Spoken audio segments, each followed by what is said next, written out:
Hello बच्चों, राधे राधे, जय Shri Shyam. Vasudev education में आपका स्वागत है, जहां मैं हूं आपका अपना प्यारा प्रेम सर और हाजिर हुआ हूं आप सभी प्यारे प्यारे बच्चों के सामने एक ऐसा वीडियो लेकर जिसका इंतजार शायद हर सेमेस्टर 6th के स्टूडेंट्स को था। और मैंने एक शब्द कहा है, इंतजार। और ये केवल एक शब्द नहीं है, इस शब्द में एक सुकून छिपा है। जैसे माता पिता से जाकर पूछें तो उनको इंतजार है आपकी सफलता का, उनको इंतजार है आपके नौकरी लगने का, उनको इंतजार है आपके काबिल होने का, उनको इंतजार है कि कहीं आपकी अच्छे से शादी ब्याह करके आपका अच्छा घर बस सके। उनको इंतजार है कि आप अपना जीवन बहुत अच्छे से व्यतीत कर सके। आपको इंतजार है कि वो आज भी आएगा। आपको इंतजार है कि जो आपको छोड़कर गया था वो फिर से आपके पास आने वाला है। आपको इंतजार है कि आपके जीवन में बहुत अच्छा होने वाला है, और वो कब होगा इस बात का आपको इंतजार है। आखिर इंतजार इंतजार इंतजार। और ऐसा ही कुछ इंतजार कर रहे थे हमारे बीएससी सेमेस्टर 6th के स्टूडेंट, जिनको इंतजार था कि आखिर सर कब वासुदेव एजुकेशन के यूट्यूब चैनल पर हमें इंपोर्टेंट क्वेश्चंस देखने को मिलेंगे, जो पहले भी और अब भी ऐसे की ऐसे एज इट इज पेपर में छपने वाले हैं। इसी बात का इंतजार कर रहे बच्चों को अब मैं कहूंगा कि तुम्हारा इंतजार अब खत्म हो चुका है, और फाइनली वो मोमेंट आ चुका है, फाइनली वो टाइम आ चुका है जब हम वासुदेव एजुकेशन के इस यूट्यूब चैनल पर आपके लिए BSc semester 6th subject chemistry के इंपोर्टेंट क्वेश्चंस लेकर आए हैं, जो बिल्कुल एग्जाम ओरिएंटेड रहने वाले हैं। पहले भी आपके क्वेश्चंस लेकर आए थे, इस बार भी हम आपके लिए क्वेश्चन लेकर आए। बस फर्क इतना है, बस फर्क इतना है, वो कहते नहीं गाना है कि बस फर्क इतना है तेरी और मेरी मोहब्बत में, कि तुझे मैं पसंद हूं और मुझे कोई और। तो वो फर्क है बस। और वो फर्क क्या है कि इस बार हम विद सॉल्यूशन काम करने वाले हैं, मतलब हम इंपोर्टेंट क्वेश्चंस के साथ साथ उनका सॉल्यूशन भी आपको देने वाले हैं। तो बच्चों जुड़ जाओ मेरे साथ, और जो भी बच्चे नए हैं जिन्होंने चैनल पर पहली बार विजिट किया है, वो आज ही चैनल को सब्सक्राइब कर लेना, बेल आइकन को हिट कर लेना और नोटिफिकेशन ऑन कर लेना, क्योंकि अब यही चैनल है बेटा जो आपके एग्जाम एंड तक आपके काम आने वाला है। तो यकीन मानिए इस चैनल के साथ आप जुड़ जाइए, आज ही सब्सक्राइब करके रख लीजिए। क्लियर है? अब आगे बात करूं मैं, तो मैंने लिखा है बेटा राजस्थान यूनिवर्सिटी बीएससी सेमेस्टर कौन सा है? 6th सब्जेक्ट केमिस्ट्री, जो मैं आपको पढ़ाता हूं यूट्यूब पर भी और एप्लीकेशन पर भी। जो बच्चे पढ़ते हैं मुझे भली बात जानते हैं। यूनिट नंबर क्या है? फर्स्ट। हमेशा से हम यूनिट वाइज क्वेश्चन लाते थे, इस बार भी क्वेश्चन यूनिट वाइज ही लेकर आएंगे। बस फर्क इतना है कि विद सॉल्यूशन इस बार रहने वाले हैं, और क्वेश्चंस भी ऐसे रहने वाले हैं जो 100% पेपर में छपने वाले हैं एज इट इज। जिनके ऊपर हमने भी 100% लगा दिया ना, छप गए। मैं नहीं कह रहा कि आप मेरी बात मानो या हमारे एजुकेशन चैनल पर भरोसा करो, नहीं, आप भरोसा करो उस वासुदेव पर, क्योंकि वो मेहनत करने वालों को कभी हारने नहीं देता है। भले ही सफलता उनको थोड़ी देर मिलती है, लेकिन जो सफलता मिलती है वो उनसे पहले सफल हुए इंसानों से कहीं ज्यादा खूबसूरत होती है। तो मैं कहूंगा आपको कि इन टाइम में या इस पीक टाइम में, एग्जाम वाले टाइम में, आप अपना लीजिए वासुदेव शब्द को। ये शब्द नहीं है, सुकून है। एक ऐसा सुकून जिसको मैं फील कर रहा हूं, एक ऐसा सुकून जो शायद जब मैंने फील बोला था ना, तो आपने भी फील किया होगा। क्योंकि जो स्ट्रेस आता है, जो तनाव आता है, उसको सिर्फ यही कम कर सकता है। अरे ये पूरे ब्रह्मांड की सब कमियों को हटा सकता है, तो तुम्हारे अंदर जो बैठा कमजोर विद्यार्थी है, क्या उसको नहीं हटा पाएगा? हटा सकता है उसको। कब ये तुमको काबिल बना देगा, तुम्हें क्षण भर में पता नहीं चलेगा। बस तुम भरोसा रखिए उस वासुदेव पर, और एग्जाम के लिए वासुदेव एजुकेशन के यूट्यूब चैनल पर तो सब्सक्राइब करके रख लेना। तो चलते हैं बच्चों, लेकिन उससे पहले एक छोटी सी बात कहूंगा कि सबसे पहले हमको सिलेबस जानना बहुत ज्यादा जरूरी है, कि यूनिट फर्स्ट में कौन कौन सी यूनिट्स हैं जिनके इंपोर्टेंट क्वेश्चंस हमको पढ़ने हैं। और सबसे बड़ा सवाल यह है कि मेन क्वेश्चन कहां से बनेगा और अथवा का क्वेश्चन कहां से बनेगा, क्योंकि आपको पढ़ना है एक, आपको करना है एक। तो आ जाइए, आपके प्रेम सर आपके साथ जुड़ चुके हैं। तो सभी बच्चे एक बार जल्दी से सिलेबस को कवर कर लेंगे, क्योंकि बिना सिलेबस कुछ नहीं हो सकता है। सबसे पहले मैंने बात की बेटा यूनिट नंबर फर्स्ट की। सबसे पहले मैंने बात की है यूनिट नंबर फर्स्ट की, क्योंकि उसी के क्वेश्चन करने वाले हैं। और यूनिट नंबर फर्स्ट में बेटा सबसे पहले जो हमारे पास रहने वाला है वो है बेटा हमारे पास जैव अकार्बनिक रसायन। क्या कहा बेटा मैंने कहा है जैव अकार्बनिक रसायन। और इस जैव अकार्बनिक रसायन को बेटा मैं कह दूंगा इंग्लिश मीडियम वाले बच्चों के लिए बायो इनऑर्गेनिक केमिस्ट्री। क्या कहा बेटा इसको मैंने कहा है बायो इनऑर्गेनिक केमिस्ट्री। ये लीजिए पहला पार्ट है, पहली सब यूनिट इसको आप कह सकते हैं। दूसरी जो सब यूनिट है बेटा वो अपने पास है, मैं यूनिवर्सिटी के सिलेबस के अकॉर्डिंग बात कर रहा हूं, जो ब्लूप्रिंट रहता है उसके अकॉर्डिंग बात कर रहा हूं। दूसरा है बेटा कार्ब धातु। बच्चों नेक्स्ट हमारे पास है कार्ब धात्विक यौगिक। इसको मैं कहूंगा बच्चों ऑर्गेनो मेटेलिक कंपाउंड। क्या कहा बेटा इसको मैंने कहा है ऑर्गेनो मेटेलिक कंपाउंड कहा है। ये पार्ट है।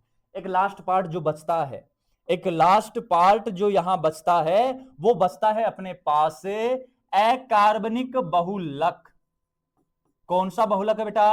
अकार्बनिक बहुलक हमारे पास रहने वाला है, जिसको हम अगर चाहें तो बड़े खूबसूरत अंदाज में उसको कह सकते हैं कि वो हमारे पास रहने वाला है इनऑर्गेनिक पॉलीमर।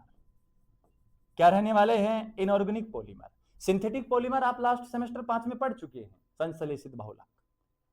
सल्फा ड्रग वाली यूनिट में सल्फा औषधियां, सल्फर के कंपाउंड्स में, खैर छोड़ो उनको, इनकी बात करते हैं। अब सवाल ये उठेगा, सवाल सबसे बड़ा ये है कि सर मेन क्वेश्चन कहां से और अथवा का क्वेश्चन कहां से? तो सुन लेना बच्चों मेरी बात, ये वाला पार्ट जिसके ऊपर स्टार लगाए हैं और ये वाला पार्ट, ये दोनों पार्ट मिलकर आपको मेन क्वेश्चन बना के देंगे बेटा। ये दोनों पार्ट आपको मेन क्वेश्चन बनाकर देने वाले हैं। कौन कौन से? जैव अकार्बनिक रसायन और अकार्बनिक बहुलक, दोनों के दोनों आपको मेन क्वेश्चन बना के देंगे। और बच गया कौन? कार्बधात्विक यौगिक, ये केवल आपको और या अथवा का क्वेश्चन बनाकर देगा है बेटा। ये आपको और या अथवा का क्या बनाकर देगा? क्वेश्चन बनाकर आपको देने वाला है। और या अथवा का क्या बनाकर देने वाला है? ट्यूशन बनाकर देने वाला है। तो सभी बच्चे पहले ये समझ लेंगे कि मैन क्वेश्चन कहां से बनेगा और अथवा का क्वेश्चन कहां से बनेगा। तो मैन क्वेश्चन बनेगा इस जैव अकार्बनिक से और अकार्बनिक बहुलक से, जबकि ये जो अकार्ब धात्विक यौगिक है ना, इनसे क्या बनेगा? और या अथवा का क्वेश्चन हमारे पास बनने वाला है। अब सर इनमें से अगर आप पढ़ते तो कौन सा क्वेश्चन पढ़ते, वो भी जल्दी से हमें बता दीजिए। तो बेटा मेरी बात को ध्यान से सुन लीजिए, अगर आपकी जगह मैं होता तो मैं पढ़ता कार्ब धात्विक यौगिक। मैं क्या पढ़ता? ऑर्गेनोमेटेलिक कंपाउंड में पढ़ता, क्योंकि ये बहुत आसान है, कुछ फिक्स क्वेश्चन है। अब मैं ये नहीं कहूंगा भाई मैं तो अब एट दिस टाइम आज की डेट में तो मैं सारा पढ़ सकता हूं क्योंकि मैं पढ़ा रहा हूं, लेकिन ऐसा भी नहीं है कि ये दोनों हार्ड है। बायोलॉजी वाले बच्चों के लिए तो बहुत आसान है, जैव अकार्बनिक रसायन और अकार्बनिक बहुलक भी वो आसानी से पढ़ सकते। ठीक है यहां तक की बात? तो जिसको जो ठीक लगता है वो कर लेना। मैं पहले ही कह देता हूं, हम हमेशा दोनों पार्ट के क्वेश्चन लेकर आते हैं, क्योंकि बहुत सारे बच्चे पता क्या कहेंगे, उनको अता पता तो कुछ है नहीं, पता क्या कहेंगे, सर आपने तो पूरी यूनिट बता दी। अरे तो मैं दोनों पार्ट के क्वेश्चन बताता हूं हरामखोरो, आपको जो ठीक लगता है वो आप पढ़ सकते हैं। नालायक हैं सारे के सारे बच्चे, प्यार से कह रहा हूं, ठीक है? बुरा मत माना कौन मेरी बात का, मजाक करना स्वभाव है। और जब तक मैं आपके चेहरे पर हंसी नहीं देख सकता मुझे सुकून नहीं मिलता है, क्योंकि आपका खुश रहना बहुत ज्यादा जरूरी है। तो मैं मेरे प्यारे प्यारे नन्हे नन्हे बच्चों से एक रिक्वेस्ट करूंगा कि आपको जो ठीक लगे वो पढ़ लेना, कार्ब धात्विक यौगिक पढ़ो तो ये पढ़ लेना, और इन दोनों पढ़ो तो ये पढ़ लेना। मैंने दोनों पार्ट के क्वेश्चन मेंशन कर दिए हैं, क्योंकि बहुत सारे टीचर ये पढ़ाते हैं, बहुत सारे टीचर ये पढ़ाते हैं, जिसको जो ठीक लगता है आप पढ़ सकते हैं। तो चलिए बच्चों, पहले क्वेश्चन की ओर अपन बढ़ते हैं, और पहला क्वेश्चन आपकी स्क्रीन के ऊपर ये रहा, और पहला ही क्वेश्चन ऐसा धमाकेदार क्वेश्चन लेके आया हूं। 100% लगा लो बेटा, 100% छोड़ो आप, तो 1000% आ रहा है, 1000% आ रहा है। वासुदेव का नाम लगा के और अपन ने लगा दिया कि 1000% आ रहा है। क्वेश्चन क्या है? धातु कार्बोनिल क्या होते हैं? मेटल कार्बोनिल कंपाउंड क्या होते हैं? धातु कार्बोनिल बनाने की दो सामान्य विधियों को लिखना है, और NiCO की होल 4 FeCO की होल 5 में संरचना बंधन की क्या करनी है? विवेचना आपको करनी है। क्लियर है? तो सबसे पहले मैंने कहा था विद सॉल्यूशन काम करने वाले हैं, तो ये क्या है बेटा? धातु कार्बोनिल क्या रहने वाला है? धातु कार्बोनिल। तो आपको क्या कहना है? जिसमें धातु का और कार्बोनिल लिगेंड का, ये तो क्या है? मेटल, और ये क्या है? Carbonyl ligand. जितना बड़ा कार्बन बनाओ उतना बड़ा क्या बनाना है? ऑक्सीजन बनाना है। तो जब भी धातु का और कार्बोनिल लिगेंड का बंध बन जाए तो उसको क्या कहते हैं? धातु कार्बोनिल हम कहते हैं। अब कुछ कहेंगे सर इसको कार्बन मोनोऑक्साइड नहीं कह सकते क्या? बिल्कुल कह सकते हैं बेटा। तो आप ये भी कह सकते हो धातु और कार्बन मोनोऑक्साइड का जब बंध बनता है तो उसको हम क्या कहते हैं? धातु कार्बोनिल कहते हैं। और इसके एग्जांपल आप लिख सकते हो NiCO की होल 4। दूसरा हमारे पास जो एग्जांपल है वो है FeCO की होल 5। तीसरा एग्जांपल है CrCO की होल 6। ये हमारे पास इनके क्या रहने वाले हैं? एग्जांपल्स रहने वाले हैं। उसमें कोई बड़ी बात नहीं है, हमने यहां मेंशन कर दिया है, कोई बड़ी चीज नहीं है। क्लियर है बात? अब देखो, अब इन धातु कार्बोनिल यौगिकों को बनाने की विधियां दे रखी हैं, दो तो आपको क्वेश्चन में दे रखे हैं, तीसरा आपको देखना है। तो बेटा इन दोनों की अगर बात करूं तो एक छोटी सी विधि बता देता हूं। निकिल धातु ले लो आप, और 4 कार्बन मोनोऑक्साइड ले लो, है कि नहीं है? और धातु नहीं लो तो निकिल सल्फाइड ले लो आप। निकिल सल्फाइड को 4 मोनोऑक्साइड के या कार्बन मोनोऑक्साइड गर्म करते हैं तो NiCO की होल और सल्फर गंधक बाहर निकल जाता है। ये इनकी ऐसे बनाने की विधियां आपको मेंशन करनी है। अब बात करूं इनके संकरण की, तो NiCO की होल 4 का संकरण sp3 होता है, टेट्राहाइड्रल इसकी ज्योमेट्री होती है। इसका हाइब्रिडाइजेशन भी आपको देखना है, और इसका हाइब्रिडाइजेशन भी आपको देखना है। इनकी अगर ज्योमेट्री की बात करूं तो इसकी ज्योमेट्री होती है ट्राइगोनल बाइपिरामिडल, त्रिकोणीय द्विपिरामिडी, और इसकी ज्योमेट्री जो होती है वो होती है बेटा हमारे पास ऑक्टाहाइड्रल अष्टफलकी। संकरण आपके ऊपर छोड़ देता हूं। क्लियर है बात? समझ गए मेरी बात को? तो आपको कंप्लीट बताना है कि सिग्मा बंद कितने हैं, पाई बंद कितने हैं। अगर मैं NiCO होल 4 की संरचना बनाऊं तो कुछ इस प्रकार बनानी है। ये लीजिए CO, यहां भी CO, लेकिन यहां C डबल बॉन्ड O, यहां C डबल बॉन्ड O, ऐसे कुछ बनाना है आपको। ये संरचना है। अगर इसको मैच करूं तो ये बनेगी बेटा हमारे पास टेट्राहाइड्रल संरचना। ऐसे संरचना और बॉन्डिंग को आपको समझाना है, कितने सिग्मा कितने पाई हैं। क्लियर है बात यहां तक की मेरी? किसी बच्चे को कोई डाउट है? शायद नहीं होना चाहिए। ये पहला क्वेश्चन बेटा किसी भी हाल में इसको नहीं छोड़ना है, और ये कार्ब धात्विक यौगिक वाले पार्ट का क्वेश्चन है। ये कार्ब धात्विक यौगिक वाले पार्ट का क्वेश्चन है। क्लियर है बात? अब सवाल ये उठेगा, सवाल ये उठेगा कि सर हमें स्वर पीडी, सर हमें इन क्वेश्चंस के क्या चाहिए? नोट्स PDF चाहिए। तो बेटा मैं एक ही बात कहूंगा, अगर इन क्वेश्चंस के आंसर PDF चाहिए या नोट्स PDF चाहिए तो आप आज ही डाउनलोड कर लो, आप आज ही डाउनलोड कर लो वासुदेवा एजुकेशन का एप्लीकेशन। क्या डाउनलोड करना है बेटा? वासुदेवा एजुकेशन का एप्लीकेशन आपको डाउनलोड करना है। और ये आपको कहां मिलेगा? ये आपको मिलने वाला है बेटा प्ले स्टोर से। कहां से मिलेगा बेटा? ये आपको प्ले स्टोर से मिलेगा, या इस वीडियो के डिस्क्रिप्शन में इसका क्या दिया गया है? लिंक दिया गया है। वहां क्या करोगे आप? जैसे ही आप जैसे ही ऐप को क्या करोगे? आप ओपन करोगे तो आपके पास आएगा इंपोर्टेंट क्वेश्चंस का सेक्शन। इंपोर्टेंट क्वेश्चन का सेक्शन आएगा, और उसमें से जाके आप इनके आंसर PDF या नोट्स PDF को क्या कर सकते हैं? परचेज कर सकते हैं। और चार्ज जो रखा गया है वो 35 रुपीज रखा गया है। कितना रखा गया बेटा? 35 रुपीज रखा गया है, जिसमें आपको कंप्लीट केमिस्ट्री चारों यूनिट के आपको आंसर PDF या नोट्स PDF मिल जाएंगे। जिनको केवल आंसर चाहिए आंसर मिल जाएंगे, नोट्स चाहिए तो नोट्स आपको मिल जाएंगे। तो आपको करना क्या है, आज ही डाउनलोड करना है वासुदेव एजुकेशन का एप्लीकेशन जो प्ले स्टोर पर उपलब्ध है। और जैसे आप सर्च करेंगे ना, एक मोर पंख आपको दिखाई देगा। अरे मोर पंख जिसको मिल गया बाकी क्या रह गया, स्वयं वासुदेव उसको मिल गए। और वो गाना नहीं चित्र विचित्र का कि मोर पंख वाला मिल गया बाकी बिहारी मिल गया। तो 35 रुपीज में आपको बहुत कुछ मिल रहा है बेटा। अगर फिर भी किसी को कोई प्रॉब्लम होती है तो 7792929796 9928943939 इन नंबर पर आप हमें व्हाट्सएप करके भी कांटेक्ट कर सकते हैं अगर किसी बच्चे को किसी प्रकार की कोई समस्या आती है तो ये हो गया बेटा इनके आंसर का सॉल्यूशन।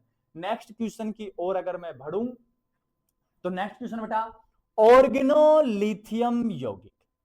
क्या है बेटा, ऑर्गेनोलिथियम। इस ऑर्गेनोलिथियम आपको लिख के दे सकता है कार्बलिथियम यौगिक।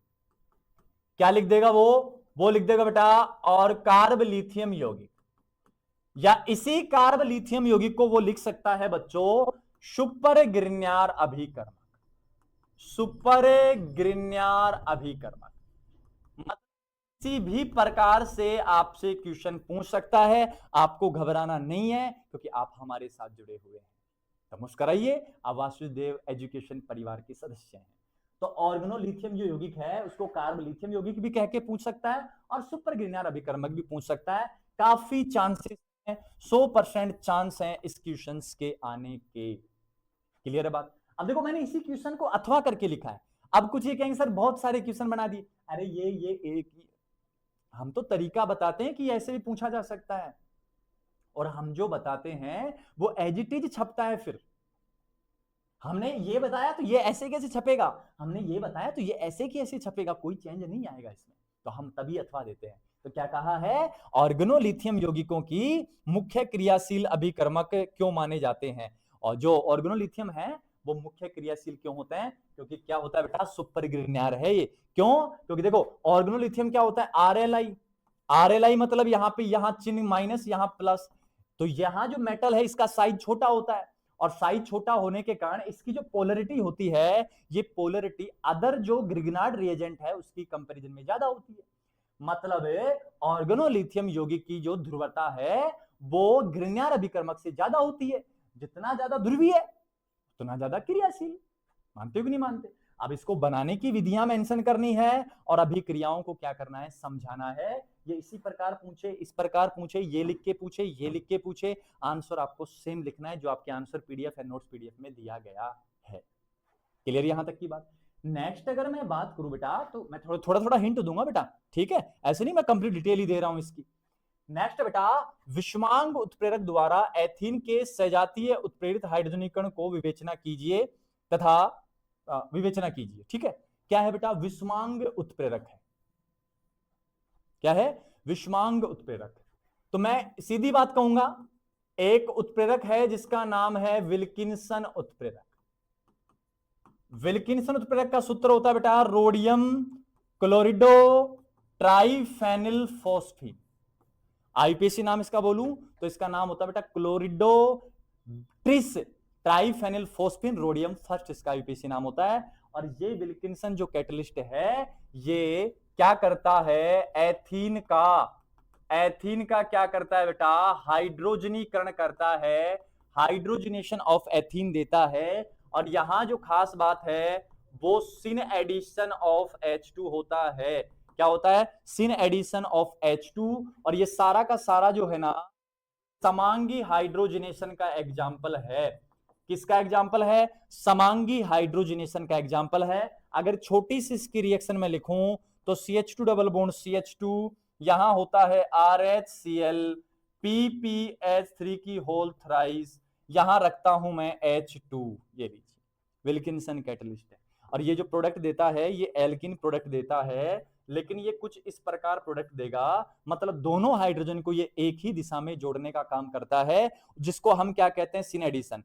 Both hydrogen are add same side, क्या कहलाता है, सिन एडिशन। फिर क्या है, समांगी हाइड्रोजनेशन। यहां कैटलिस्ट की और इस रिएक्टेंट की जो फिजिकल प्रॉपर्टी होती है वो सेम होती है।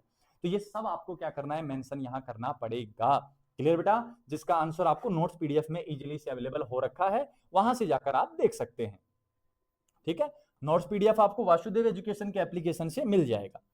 नेक्स्ट क्वेश्चन की बात करूं तो जिगलर नाटा जो उत्प्रेरक है बेटा, जिगलर नाटा उत्प्रेरक पर एक लेख लिखना है। जिगलर नाटा क्या होता है सुन लीजिए, R3Al प्लस TiCl4, ये हमारे पास क्या है बच्चों, जिगलर नाटा उत्प्रेरक रहने वाला है। R3 की जगह आप C2H5 की होल थ्राइस भी ले सकते हैं। और आपको बता दूं, ये जो काम करता है, ये काम करता है एथीन का बहुलकीकरण करता है, बहुलकीकरण करता है। ये लीजिए, इसमें जो क्रियाशील स्पीशीज होती है टाइटेनियम टेट्राक्लोराइड होती है, TiCl4 होती है। ठीक है, और इसकी क्रियाविधि क्या है ये सब मैं आपको अच्छे से समझा देता हूं। नेक्स्ट है पश्च बंधन की उपयुक्त उदाहरण सहित व्याख्या कीजिए। पश्च बंधन, ये इस पश्च बंधन को हम पाई बॉन्डिंग भी कहते हैं बेटा, इसको हम पाई बॉन्डिंग भी कह सकते हैं, इसको हम बैक बॉन्डिंग भी कह सकते हैं, जो नीचे इंग्लिश में आपको लिखा मिल जाएगा। इसमें कहानी ये होती है कि जनरली जो इलेक्ट्रॉन होते हैं वो लिगेंड से मेटल की ओर जाते हैं, लेकिन जब लिगेंड से मेटल की ओर लगातार इलेक्ट्रॉन जाते रहेंगे तो जो अपने पास मेटल है उस पर तो चार्ज बढ़ जाएगा, नेगेटिव चार्ज, तो चार्ज बढ़ने से स्टेबिलिटी डाउन हो जाएगी, डिक्रीज हो जाएगी। तो उस स्थिति में क्या होता है कि लिगेंड जो है वो मेटल से वापस इलेक्ट्रॉन लेते हैं, या ऐसे कह दो कि पहले तो लिगेंड से मेटल की ओर जा रहे थे, अब वापस से मेटल से कहां रहे, लिगेंड की ओर।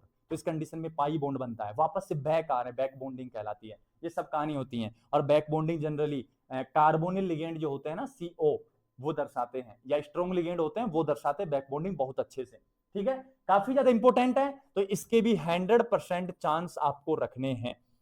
नेक्स्ट क्वेश्चन की अगर मैं बात करूं तो बेटा, तो नेक्स्ट क्वेश्चन क्या है, ऑर्गेनो धात्विक, जिसको हम कार्ब धात्विक यौगिक भी कह सकते हैं, क्या होते हैं, इन्हें वर्गीकृत किस प्रकार किया जाता है। Mg के धात्विक यौगिकों को बनाने की विधियां, उनके गुणधर्म तथा उपयोग की विवेचना करनी है।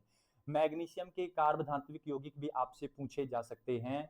ऑर्गेनोमेटेलिक कंपाउंड क्या होता है, जिनमें कार्बन का और धातु का बॉन्ड बनता है, और जो कार्बन होता है वो किसी कार्बनिक समूह जैसे एल्किल समूह, उसके बाद विस्थानीकृत पाई इलेक्ट्रॉन वाले समूह, असंतृप्त समूह, एरोमेटिक समूह का होता है। ऑर्गेनो मैग्नेटिक जो मेटेलिक है वो यौगिक कहलाते हैं।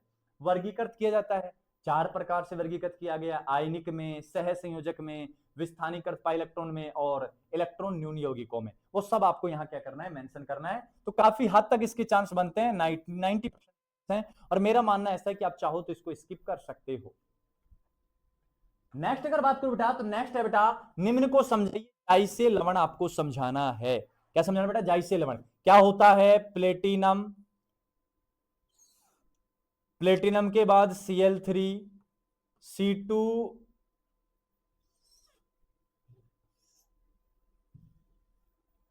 प्लेटिनम, Cl3, C2H4, अरे छोटा कोष्टक बन जाए यार, 2 बार बनाना छोटे कोष्टक के चक्कर में, C2H4 बड़ा कोष्टक K2,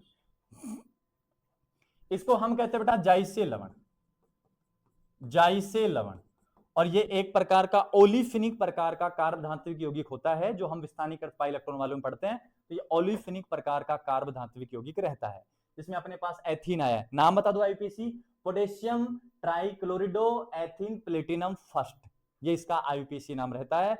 और ये हमारे पास जाइसे लवण होता है, जो ओलिफिनिक प्रकार का होता है। इसमें जो संकरण होता है वो हमारे पास होता है बेटा DsP2। कौन सा होता है, DsP2। यहाँ ज्यामिति होती है वो होती है वर्ग समतलीय स्क्वायर प्लेनर। यहाँ जो 2 बंध हैं उनकी लंबाई सेम होती है और 2 बंधों की लंबाई भिन्न भिन्न होती है, वो कहानी सारी मैं मेंशन कर देता हूं यहाँ पे। नेक्स्ट है ओलिफिनिक ऑर्गेनो धात्विक यौगिक, या तो अथवा करके, और मैंने बोल भी दिया ना आपको कि जाइसे लवण कैसा होता है, ओलिफिनिक प्रकार का होता है, देख लो चाहे, या तो जाइसे लवण पूछ लेगा या अथवा में क्या पूछ लेगा, ओलिफिनिक ऑर्गेनोमेटेलिक कंपाउंड आपसे पूछ लेगा। नेक्स्ट है टिन के कार्ब धात्विक यौगिक, सैंडविच यौगिक। तो सैंडविच 100% चांस है, जाइसे के 100% चांस है, बीच वाला टिन आप छोड़ सकते हैं, कोई आपत्ति उसमें नहीं रहने वाली। क्लियर बेटा, ये थे हमारे पास, ये हमारे पास थे बेटा, ऑर्गेनोमैग्नीशियम आ चुका है, ऑर्गेनोमैग्नीशियम तो पहले ही आ चुका है अपने पास, तो मैं इसको थोड़ा सा करेक्शन कर देता हूं, इसको मैं ऑर्गेनोमर्करी कर देता हूं। 90% चांसेस के आ भी जाए ना भी आए, छोड़ देना आप, कोई दिक्कत नहीं है। तो जो बच्चे इस कार्ब धात्विक यौगिक वाली यूनिट को पढ़ेंगे ना, तो मैं उनके लिए एक बार फिर से रिपीट कर रहा हूं बेटा, उन क्वेश्चंस को किसी भी हाल में आपको नहीं छोड़ना है। सबसे पहला क्वेश्चन ये फिर से देख लेना, ये बिल्कुल भी नहीं छोड़ना है। जो अथवा का क्वेश्चन पढ़ रहे हैं उनके लिए कह रहा हूं, ये नहीं छोड़ना है। उसके बाद ये भी आपको, ये तो क्या है, ये भी आपको बिल्कुल भी नहीं छोड़ना है, ऑर्गेनोमेटेलिक ऑर्गेनोलिथियम वाला। उसके बाद अगर मैं बात करूं तो उसके बाद आपको ये वाला क्वेश्चन भी नहीं छोड़ना है, और उसके बाद आपको ये चाहो तो स्किप कर देना, कोई दिक्कत नहीं है। और उसके बाद ये इन दोनों को पढ़ना है, ये स्किप कर देना, और उसके बाद इसको चाहो तो स्किप कर देना। ओवरऑल पढ़ना है एक तो धातु कार्बोनिल, उसके बाद विल्किंसन के बाद कार्ब लिथियम, और उसके बाद जाइसे और सैंडविच यौगिक। 4 से 5 टॉपिक आपको कवर करके जानी है, किसी भी हालत में नहीं छोड़ना है। अब बात करूं आगे तो ये बनेगा बेटा, कैसा क्वेश्चन बनेगा, ये मेन क्वेश्चन बनेगा। ये क्या बनेगा, मेन क्वेश्चन। और अब तक जो मैं बता रहा था वो अथवा का क्वेश्चन था बेटा, क्योंकि मैंने इसको पहले रखा था, मुझे आसान लगती थी वो। नेक्स्ट क्वेश्चन बेटा 100% अभी लगा देता हूं। नाइट्रोजन स्थिरीकरण से आप क्या समझते हैं, संश्लेषण तथा जैविक नाइट्रोजनीकरण का वर्णन करना है। 100 नहीं, मेन क्वेश्चन में 1000% इस क्वेश्चन के चांस बनते हैं। 1000% बोल रहा हूं बेटा, 1000% मैंने बोला है कि ये आपके पेपर में छपने वाला है सेमेस्टर 6 में। नेक्स्ट देखो, नेक्स्ट क्या कहा मैंने, नेक्स्ट मैंने कहा है निम्न को समझाना है। 100% इस क्वेश्चन के चांस हैं। जैव प्रणाली में सोडियम पोटेशियम पंप की भूमिका, रक्त में हीमोग्लोबिन तथा मायोग्लोबिन के कार्यों का अंतर करना है, कैल्शियम आयनों तथा मैग्नीशियम आयनों का जैविक महत्व आपको बताना है। जैविक क्या बताना बेटा, महत्व आपको बताना है। ये लीजिए कि जैविक बायोलॉजिकल इंपोर्टेंस क्या होते हैं ये, ठीक है। नेक्स्ट है नाइट्रोजन का प्राकृतिक स्थिरीकरण, और जो पूरा स्थिरीकरण आप पढ़ोगे तो उसमें प्राकृतिक भी आ जाएगा, तो आप इसको स्किप करके इन तीनों आपको कवर करना है। ये पिछले वाले क्वेश्चन में कवर हो जाएगा, दोनों क्वेश्चन को किसी भी हाल में नहीं छोड़ना है। नेक्स्ट चलो, नेक्स्ट बेटा क्लोरोफिल की संरचना 100% चांस है। पोरफायरिन छोड़ सकते हो, इसको छोड़ सकते हो, बाकी इंपोर्टेंस रखता है ये। 100% क्लोरोफिल के चांस बनते हैं आने की संरचना के, छोटे में 4-5 नंबर में आ जाएगा, ठीक है बेटा। तो ये हो गया अपने पास, क्या क्या क्या पढ़ना है, पहले पढ़ना है आपको क्या, नाइट्रोजन स्थिरीकरण। नाइट्रोजन स्थिरीकरण के बाद क्या पढ़ना है, सोडियम पोटेशियम पंप पढ़ना है। उसके बाद हीमोग्लोबिन मायोग्लोबिन कैल्शियम मैग्नीशियम का महत्वपूर्ण जो महत्व है वो पढ़ना है। नेक्स्ट है क्लोरोफिल की संरचना। उसके बाद जो क्वेश्चन है बेटा वो अथवा का जो मेन क्वेश्चन बन रहा है ना, वो सिलिकॉन्स। 1000% कह रहा हूं कि सिलिकॉन्स का क्वेश्चन आपको देखने को मिलेगा। सिलिकॉन्स क्या होते हैं, इनके संश्लेषण की 2 विधियां बताइए, इनके औद्योगिक महत्व को आपको बताना है, सिलिकॉन्स क्या होते हैं। नेक्स्ट बेटा फोस्फोजीन, ये बेटा 1000% इन क्वेश्चंस के चांस बनते हैं। अगर मेन क्वेश्चन बनता है तो ये छपेंगे बेटा। फोस्फोजीन से आप क्या समझते हैं, इनका संश्लेषण किस प्रकार होता है, इनके प्रमुख गुणों व उपयोगों को क्या करना है, वर्णन करना है। तो ओवरऑल फॉस्फोनाइट्रिक 90% चांस है, तो आप इसको स्किप कर सकते हैं, कोई प्रॉब्लम यहां नहीं रहने वाली है। फोस्फोनाइट्रिलिक यौगिक क्या है, PnCl2 की होल थ्राइस के बनने की विधियां, गुणों, संरचना की व्याख्या करनी है। और लास्ट जो क्वेश्चन हमारे पास है वो क्या है बेटा, निम्न पर संक्षिप्त टिप्पणी लिखिए। सिलिकॉन रबर का वल्कीकरण, यहां अकार्बनिक बहुलक उसके प्रकार, P3N3 की संरचना, इसको भी आप चाहो तो 90% चांस है, आ सकता है।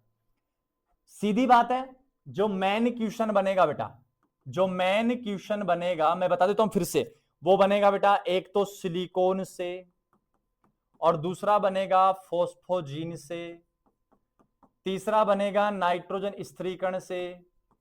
नाइट्रोजन स्थिरीकरण, स्थिरीकरण, अरे बन जा रहे, गलती हो रही है बार बार, स्थिरीकरण, भाई ये स्थिरीकरण नहीं बन रहा है यार, स्थिरीकरण, ये लो बन गया इस बार, ठीक है। Sodium potassium pump, haemoglobin myoglobin, haemoglobin myoglobin, myoglobin, cytochrome C, अगर पहले नहीं आया तो अब ऐड कर लेना, cytochrome C, porphyrin, chlorophyll, chlorophyll.